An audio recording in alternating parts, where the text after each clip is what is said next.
حمله به خورشت قیمه، حمله. بوچه من کجا میری بی من؟ بشین چه منگل دارم.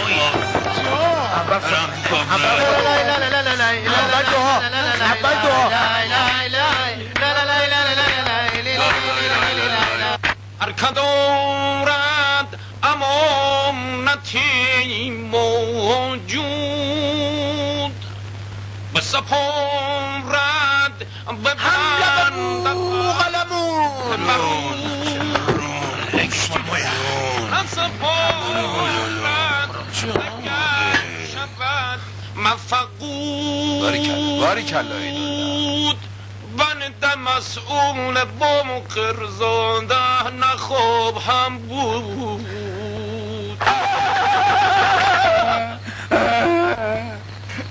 حالا ما چطور بخورو؟ خاک بر سرم اگر نتونم. میتونی زور بزن تو بچه. با نزاکت باید خورد دیگه، طاقتم تاق شد.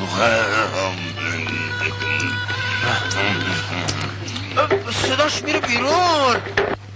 بالاخره تو هم تو فیلم بازی میکنی. لیلا باید برقصه، لیلا باید برقصه، لیلا باید برقصه.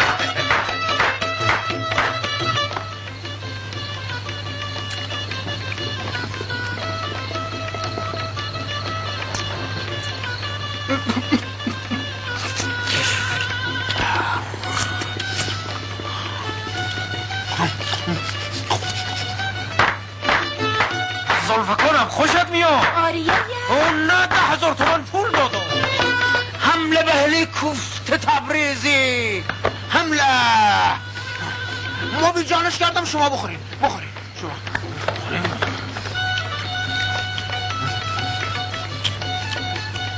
یک شما بده به ما.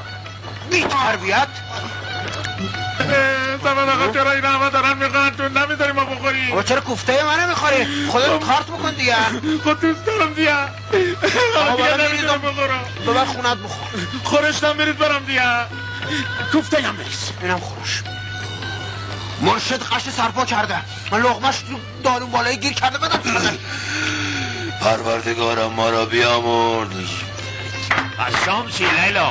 هنوز حاضر نشده. چرا مدت حاضر خب پس بفرمایید بفرمایید آقایان شام میل کنید. بفرمایید جناب آقای فرمایید خواهش میکنم.